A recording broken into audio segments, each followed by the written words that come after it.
Conozco el tema de las apariciones del Escorial y colea siempre toda la trama económica subterránea. En fin, una historia difícil, que evidentemente tiene un inicio como pasa en otras apariciones, a veces con una anomalía, con una somatización, histeria dirían algunos, paranoia dirían otros, o cuestiones más o menos extrañas que se concentran en un punto de peregrinación posterior. Y esto pasó a la vera de Madrid. Las apariciones de Padre Nuevo las hemos conocido e investigado en varias ocasiones. Muy sorprendente todo lo que hay alrededor, que se ha convertido poco menos que en una auténtica industria de la fe. Como pasa, por cierto, en otras apariciones con más renombre y mejores circunstancias, podríamos decir, o aceptación. Las apariciones heréticas en España son de determinado tipo y el Escorial ha ido pasando, digámoslo así, los peldaños y se ha convertido en una especie de moneda caliente que quema demasiado a instituciones y a políticos. Pero lo que voy es que no es la única, ni mucho menos. En España tenemos otros lugares de culto. Conocéis perfectamente Garabandal.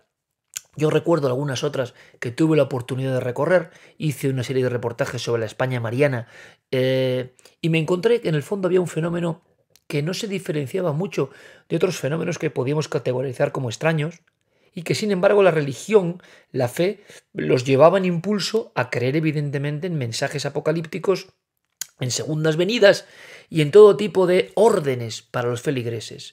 Me pareció muy curioso por la conexión de la mente y la gente en su fe y la interpretación de un fenómeno que en principio, como ocurrió en Ezquioga, por ejemplo, era bastante confuso y bastante extraño. Lo que vi en los pastorcillos de Ezquioga eran unas figuras muy tenebrosas, lo que se vio en Fátima también, lo que se vio en Garabandal también, en Vinromá también y en otros sitios. Luego es la gente, el contexto, el que a veces a esos niños les dice lo que han visto y en determinadas épocas puede ser poco más que el demonio o evidentemente la presencia divina, la Virgen. Uno de los casos que tuvo su época, tuvo su fulgor y luego fue olvidado y sin embargo tiene muchos elementos interesantes son las apariciones del monte Umbe en pleno corazón de Vizcaya, en una zona muy especial. Yo creo que estos dosieres, por el 1.000.000 de suscriptores en YouTube, no solo pretenden recordar y viajar en el tiempo y con Guillermo y Diego poner algunas imágenes de recuerdo de sucesos muy especiales que fueron parte de nuestra propia historia. Estamos reencontrándonos con nuestra propia historia. No, también hay que sacar a la luz algunos que por algún motivo que a mí se me hace realmente curioso, siguen siendo ignorados, excepto en su región concreta. Y tienen muchas claves interesantes. Lo vais a ver, las extrañas apariciones y toda la sociología alrededor de ese monte sagrado, el monte Umbe. Monte Umbe, en Vizcaya. Y me gustaría, antes de conocer la historia más antigua, la historia de los supuestos visionarios que allí tenían encuentros con lo religioso, me gustaría volver a revisar unas páginas que ya están amarillentas y que, mira, suenan exactamente así. Es un pequeño libro. Yo creo que pues en la biblioteca hay 5 o 6 versiones de este libro porque a mí personalmente marcó mi vida. Lo he comentado siempre. 100.000 kilómetros tras los ovnis. Decía Juanjo Benítez, ya no hay duda, los ovnis existen y son astronaves extraterrestres.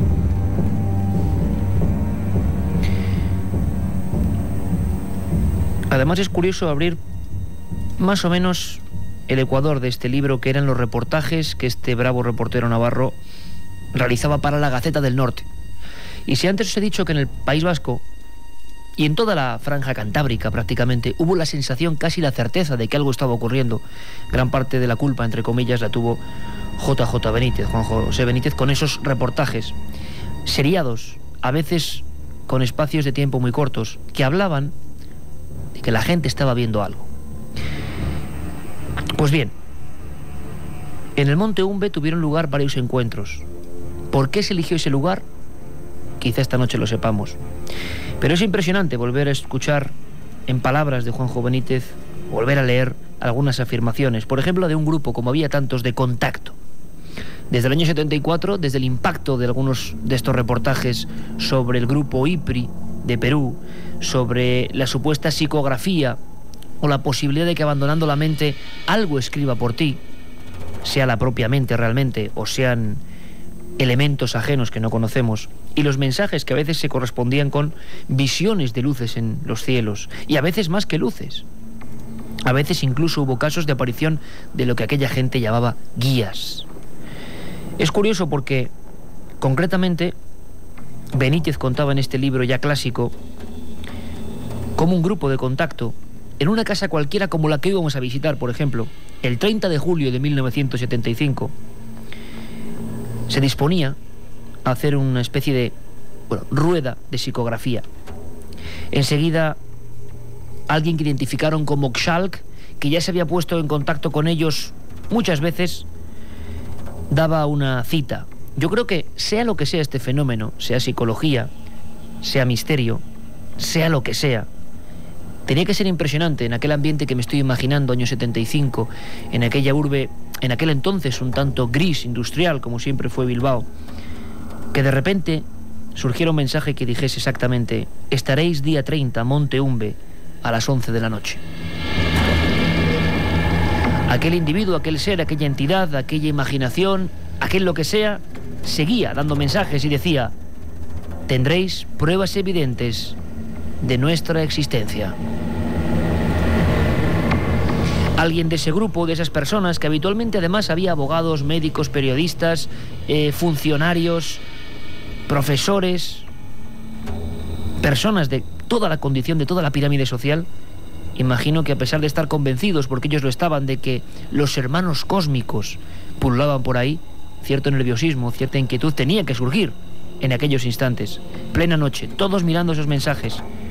Alguien se atrevió a preguntar: ¿pero por qué? ¿Qué veremos? ¿Qué ocurrirá allí?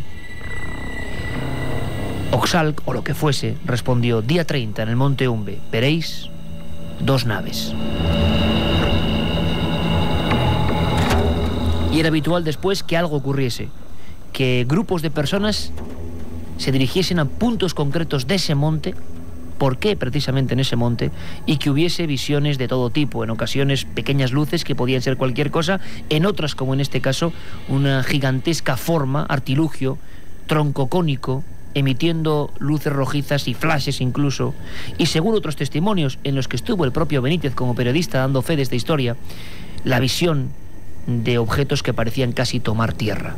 No 1, ni 2, ni 10, sino quizá 20 o 30 encuentros previa cita en este lugar, en este monte sagrado, Monte Umbe. Y es que la historia va mucho más atrás de estos acontecimientos de los años 70. No sé cómo estará hoy el Monte Umbe, si ya ha abandonado la gente la posibilidad de encontrarse con lo extraño en él. Pero mucho antes, Carmen, brevemente, hubo otras apariciones. Es curioso que eligiesen el mismo sitio. Ahora bien, la lectura que se hizo fue completamente distinta. No había ni guías y mucho menos extraterrestres o psicografía. Bueno, al parecer en la actualidad quien sigue llevando y quien sigue rezando en el lugar donde se produjeron las apariciones de Monte Umbe son los hijos de Felisa Sistiaga. Esta era una mujer que nació en Plencia en 1908, fue la cuarta de 10 hijos, sus padres eran labradores y ella nunca fue a la escuela. Se casó con Bonifacio Arrieta, un guardaforestal con el que tuvo 4 hijos. La noche del 25 de marzo de 1941, Felisa es cuando tiene una revelación. Se encontraba en la cocina, sola, en su casa, esperando la llegada de su marido. De repente, a través de la ventana, ve un fuerte resplandor que desciende y un bulto oscuro envuelto en una especie de nube clara. Inmediatamente en la puerta oye cómo llaman. Va a abrir creyendo que es su marido, pero allí no encuentra a nadie. Se repite lo mismo, los golpes, va a abrir, no encuentra a nadie y decide dejar ya la puerta abierta. Cuando llega otra vez a la cocina, ve que en un rincón arrodillada está lo que ella identifica con la Virgen Dolorosa. Felisa inmediatamente dijo que la llevara con ella. Qué curioso, porque lo has dicho muy bien, Carmen. Ella identifica a la Virgen Dolorosa, una figura arrodillada, una luz. Estamos hablando del mismo fenómeno que también intrigaba en los años 70. Allí, desde luego, en esos años 40, se tomó como aparición mística, divina, no podía ser otra cosa. Y empezó a haber peregrinación incluso. Sí, hubo después, hasta 28 años después no se le vuelve a aparecer esa figura virginal, aunque sí dice recibir la visita de un ángel y del propio San Pedro, que durante una operación, pues al parecer estuvo a punto de morir en 2 ocasiones, en la misma operación que la estaban realizando, y San Pedro, la figura que ella identifica con San Pedro, le dice que 2 veces estuvo a punto de entrar en su casa, que entonces le daba la llave de su casa. Empieza a recibir también mensajes apocalípticos, y esa supuesta virgen que se le aparece dice que quiere que se la construya, como siempre pasa en las apariciones marianas, una ermita, un lugar donde rezar.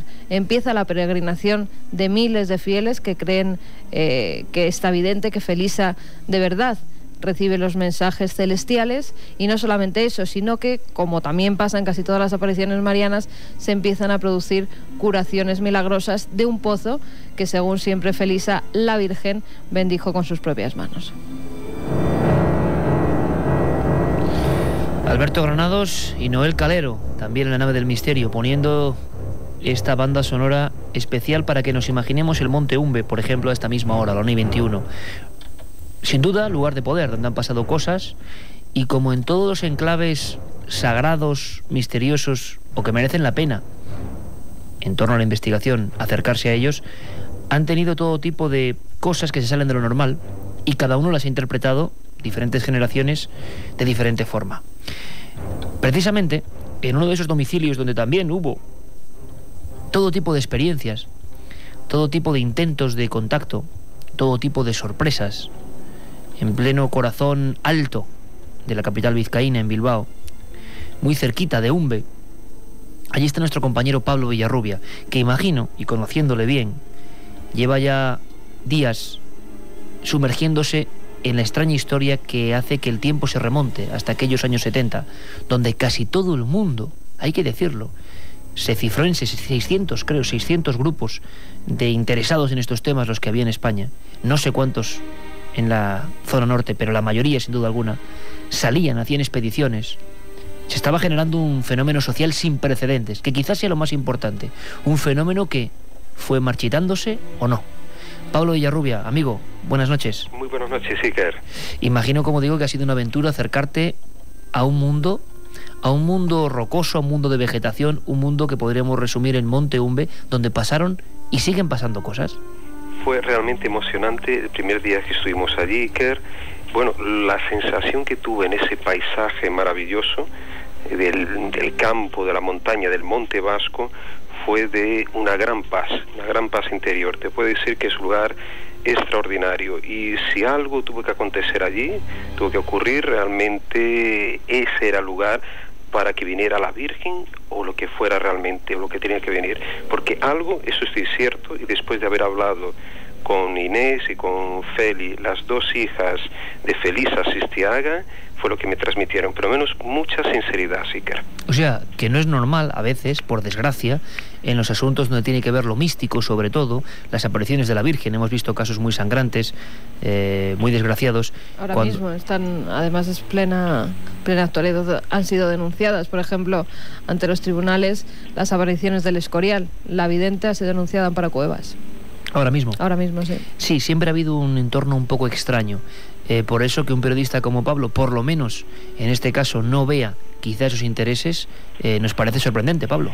Sin duda, Iker, y además he visitado muchos santuarios marianos, no solo aquí de Europa, como de Sudamérica, en Argentina, Luján, en Brasil uno muy perdido en Pernambuco, y lugares algunos desconocidos de apariciones marianas, y justamente esos lugares más pequeños, como aquí el Monte Umbe, ¿no?, que sí que hay un cierto movimiento de peregrinos, pero no lógicamente como Fátima o como Lourdes, son los lugares que yo diría que son más auténticos. Además, una cosa que me he dado cuenta, esta gente no busca ningún beneficio económico, son personas que están cada día, por la mañana y por la tarde, rezando por toda la humanidad. Eso es lo interesante, ¿no? O sea, que no es una cosa egoísta, ¿no? Son personas, 2 señoras, que devotan su vida entera a esta causa, ¿no? Y para que sea también conocida de boca en boca, y para que transmitan el poder, porque es un sitio de poder. Eso sí que hemos descubierto que el Monte Umbe posiblemente tenga miles de años de historia,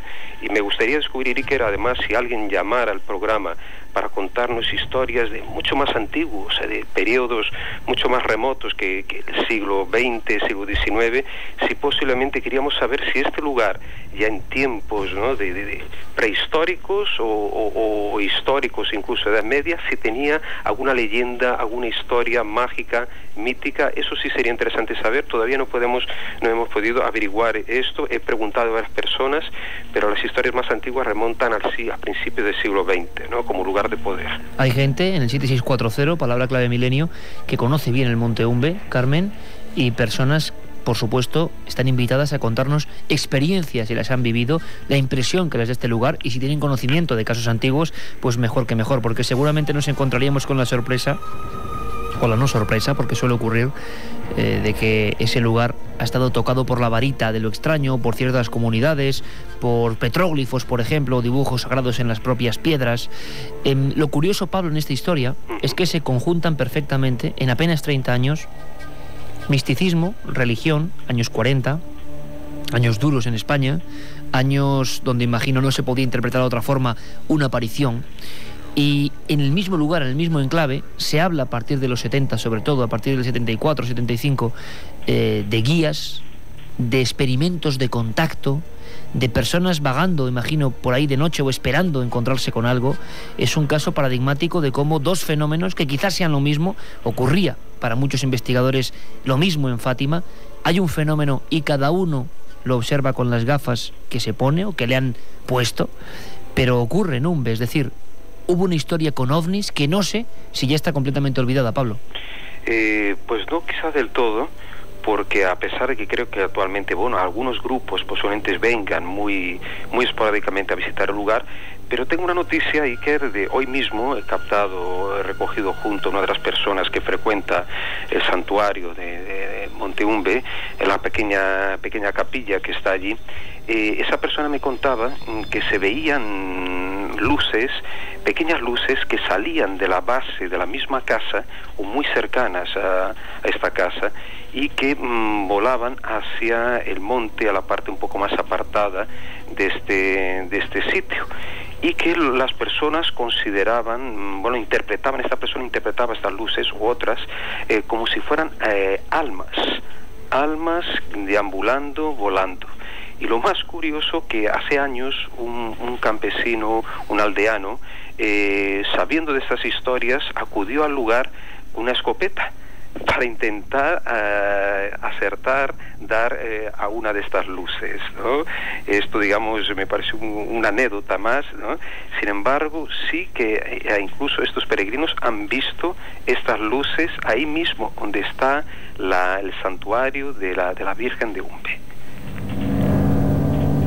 Por cierto, que nos preguntan muchos amigos en esa vía de contacto, es un monte, ¿cómo lo describirías, Pablo? Tú que has tenido esta primera visita, cerca de la ciudad, alejado, todavía se puede ver la calma de otros tiempos, imaginarse lo que tuvo que ser la aparición de Felisa Sistiaga o de los casos de supuesto contacto de los 70. ¿Cómo es ese lugar?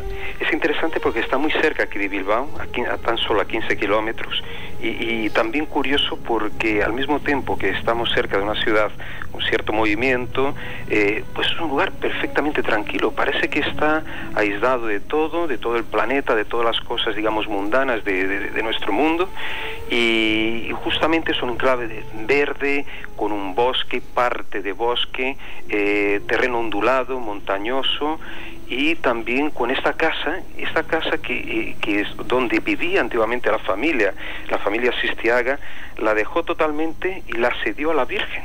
La cedió para que allí, según el mismo pedido de la Virgen, según me contaban estas dos buenas señoras, que ahí para que pudieran instalar la imagen, la Virgen de la Dolorosa, y poder rendirle culto, ¿no?, a esta imagen. Entonces, gente que abandonó su hogar para dejárselo a la Virgen y a la causa que ellas están defendiendo hasta hoy, que es de transmitir a la humanidad el bienestar y que seamos todos buenos, que es el mensaje final que desean todos esos grupos, incluso los grupos que antiguamente vinieron aquí para buscar o para contactar con esas entidades, supuestas entidades extraterrestres.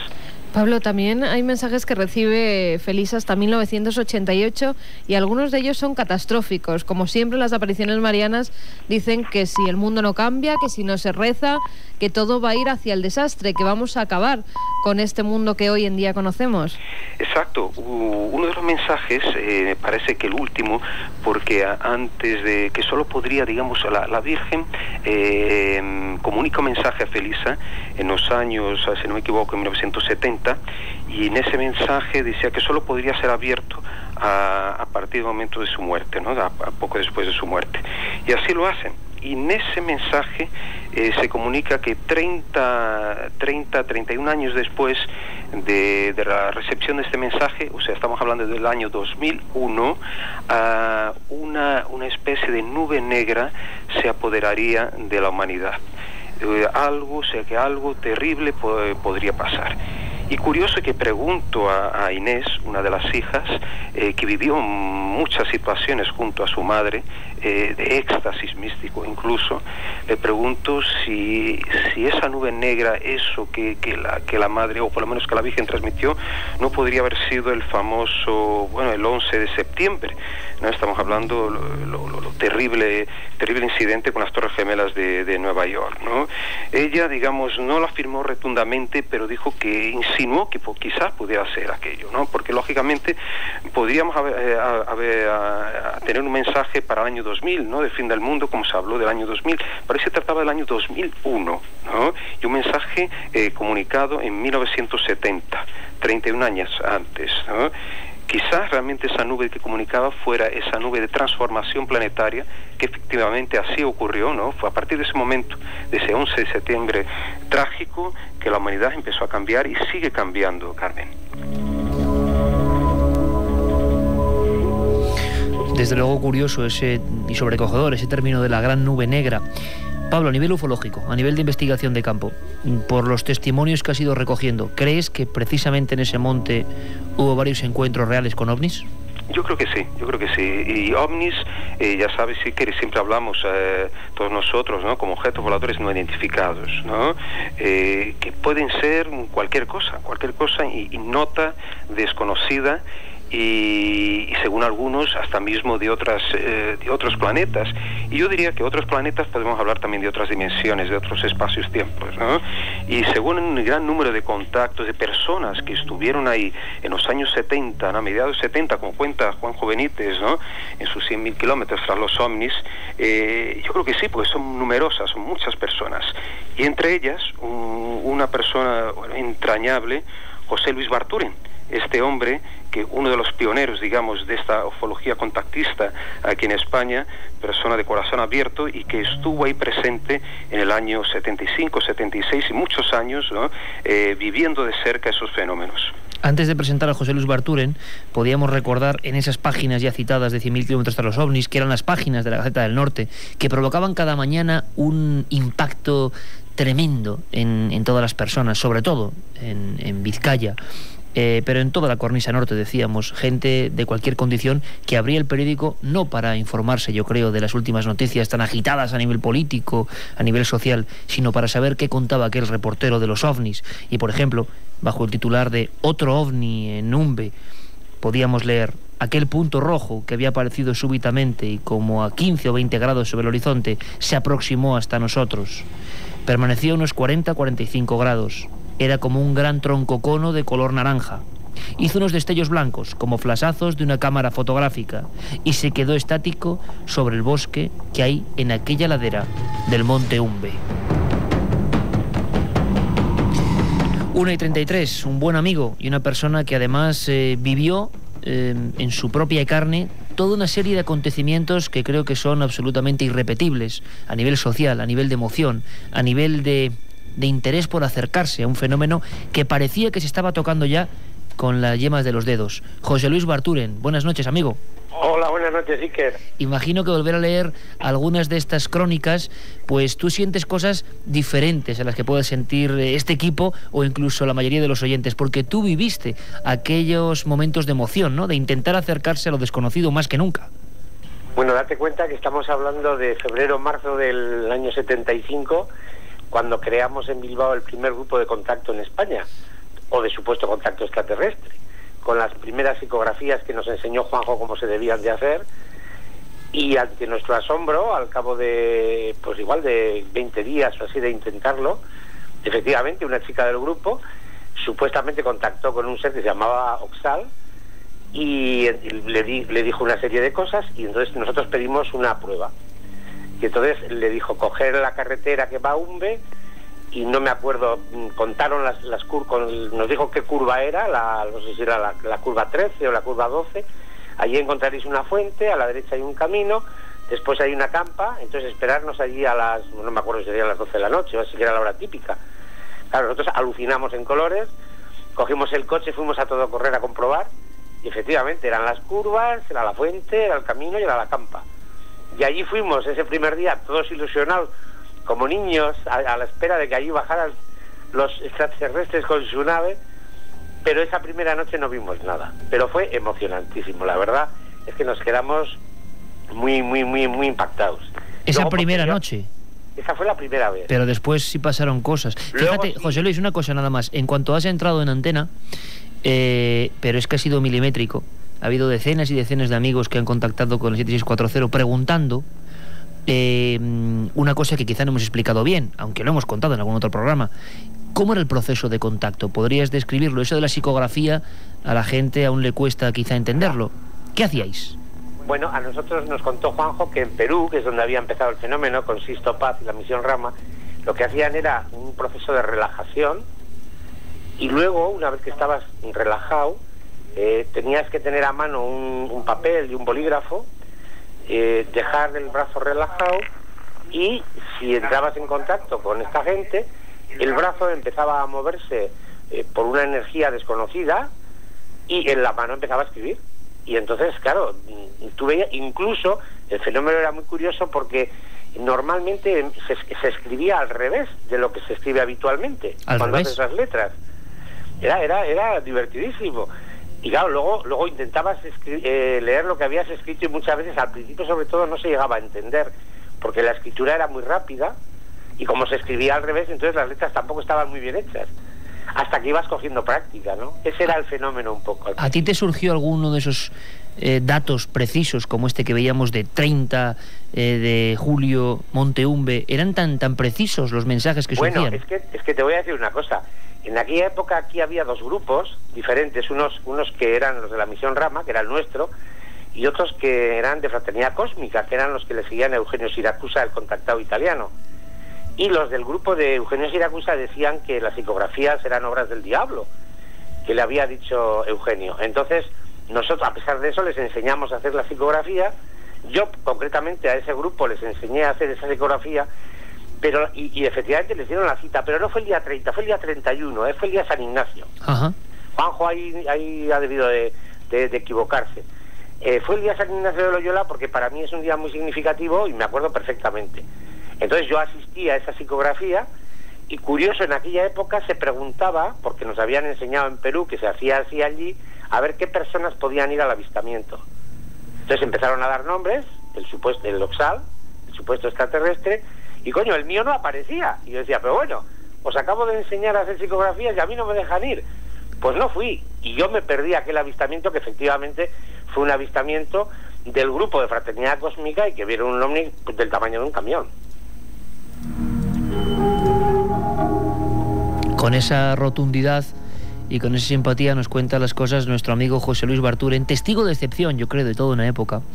Él ha dicho la primera noche, la segunda fallida, no poder estar entre el grupo de elegidos. Es cierto, quien haya seguido las obras de Benítez o de toda esta corriente de contactismo, es verdad que se pedía permiso de alguna forma, y se acordarán los amigos de Cuarto Milenio, cuando entrevistábamos a Sisto Paz hace unos meses, él decía que iba a preguntar si el equipo podría asistir en uno de esos encuentros. Desde luego a nosotros nos encantaría, se vea lo que se vea o no se vea nada, nos encanta por el fenómeno sociológico. Miles de personas. Otro buen amigo, Sebastián Vázquez, un día, me acuerdo perfectamente, analizando lo que ocurrió con estos reportajes y este tipo de fenómenos, lo describió mejor que nadie, en mi opinión. Dice, lo importante no era qué había más allá, o si eran extraterrestres, si eran imaginaciones, sino que la portera, el cocinero, el industrial, el agricultor, el del puesto de la lotería, el taxista, el ingeniero, todos sintieron al mismo tiempo la necesidad imperiosa de intentar hacer algo que era imposible, la necesidad imperiosa de poner un pie allí donde nunca lo habían puesto, la necesidad de sumergirse en un tío vivo de sensaciones que no era posible, pero que les atraía enormemente. Y todo eso fue como un virus beneficioso, un contagio tremendo sociológico, que sin duda es el gran enigma de lo que pasó en aquellos años. Pero hay muchas preguntas, Carmen, 7640, de mucha gente que, imagino, muchos jóvenes están asombrados de lo que pasó en aquella zona de España. Estamos descubriendo este paraje en el norte de España, muy cerquita de Bilbao. José Luis Barturen estaba contando esa experiencia primera y la segunda en la que no pudo asistir, pero sí has tenido oportunidad, José Luis, de observar cosas que no son normales, precisamente en el Monte Umbe. Sí, muchísimas además. Estábamos hablando antes con Pablo, aquí le estaba yo enseñando unas fotos de una noche de San Juan, que nos reunimos en un grupo un poquito antes de llegar a la Virgen, en la parte de arriba, porque el santuario, la casita de la Virgen, está en una hondonada. Entonces en la parte de arriba había una especie de campa, y entonces nos reunimos ahí una noche y llevábamos una cámara de fotos para ponerle rayos infrarrojos y hacer una meditación y posteriormente sacar a ver si salía algo. Entonces, después de la meditación, como nos quedaban una serie de fotos en la cámara antes de poner la de infrarrojos, sacamos esas fotos, nos sacamos unos a otros en plan de broma y tal, para acabar el carrete. Y pusimos el rollo de infrarrojos. ¿Cuál es nuestra sorpresa? Que al revelar el infrarrojo no salió nada más que nuestras figuras, y sin embargo en las fotos normales, a la altura de la cintura, de las piernas y alrededor nuestro, aparecían unas especies de luces, luces que nosotros podíamos identificar como las famosas caneplas de los ovnis, esas especies de bolas de luz que se supone o dicen ellos que son como monitores que mandan de televisión pues, para escanearte o para verte. Entonces resulta que nosotros no lo vimos y aparecen en las fotos, y las hemos estado viendo ahora con Pablo y hemos estado haciendo unas risas porque es increíble, ¿no? Y luego en el grupo, que se fue agrandando, apareció una mujer que contactaba, cada vez que contactaba pasaba algo. Entonces ya nos tomábamos tan en serio las cosas que cuando esta mujer cada 15 días o cada mes hacía un contacto, tenía un chalet en Plencia que está muy cerquita de Umbe, y nos llamaba Juanjo y a mí: oye, os invito a cenar, que me han dicho que hoy a las 12 va a haber pues 4 vamos a ver 4 naves. Entonces íbamos Juanjo y yo a cenar allí, y efectivamente nosotros como 10 minutos antes o así nos asomábamos a la terraza del chalet, mirábamos en la dirección porque le indicaban la dirección, y nosotros veíamos, imagínate en esa dirección, pues 6 estrellas. Ahí estábamos viendo las estrellas, y a la hora justa que le habían dicho eso que nosotros creíamos que eran estrellas, se ponían en movimiento a unas velocidades, bueno, digo ya unas velocidades porque nosotros las veíamos hacer unos movimientos a esa distancia increíbles, les llamábamos las borrachas, porque hacían zigzag, iban para arriba, para abajo. Bueno, era un espectáculo verlos, y les acabábamos apodando las borrachas. Luego las veíamos un cuarto de hora y nos íbamos a tomar la copa después de la cena, ¿no?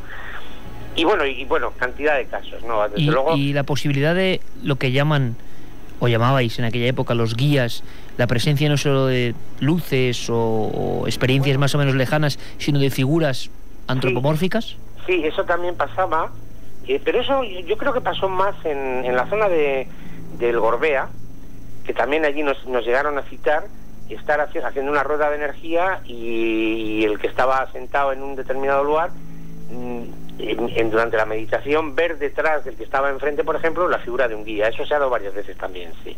Bueno, tiene que ser impresionante. José Luis, ¿cuándo acaba todo eso, o cuándo por lo menos toda esa gran pasión por el asunto, decenas y decenas de grupos, personas de todo tipo, haciendo ruedas de energía, psicografía, cuándo empieza eso a decaer y qué fue de todo aquello?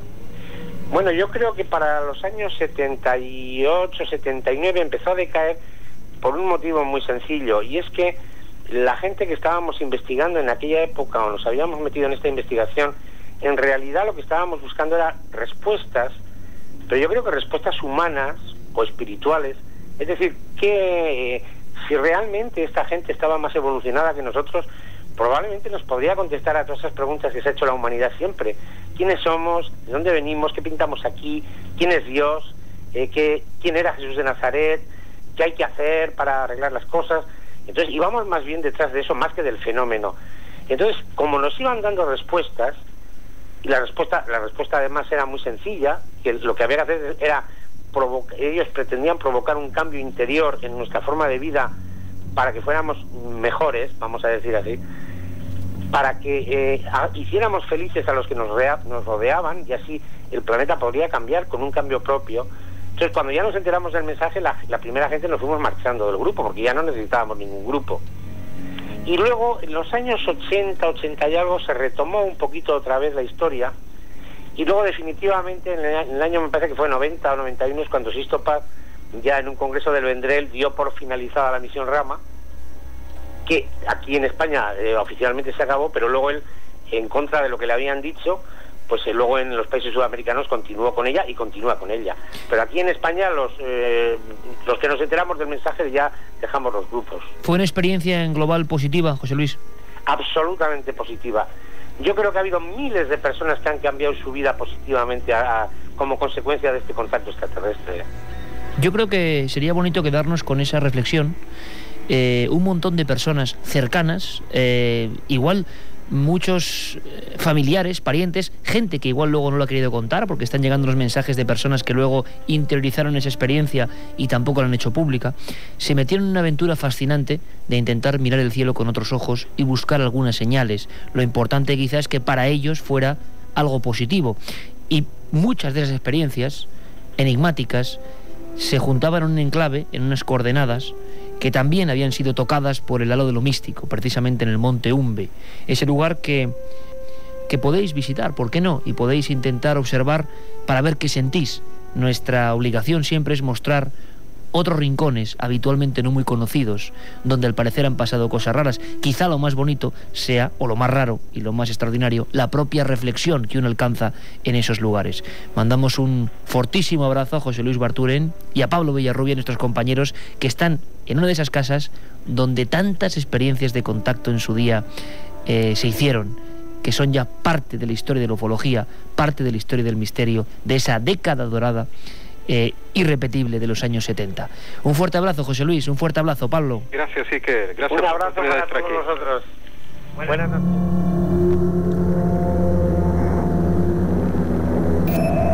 Un sonido. Una voz. Una investigación. Milenio 3. Iker Jiménez. Cadena Ser.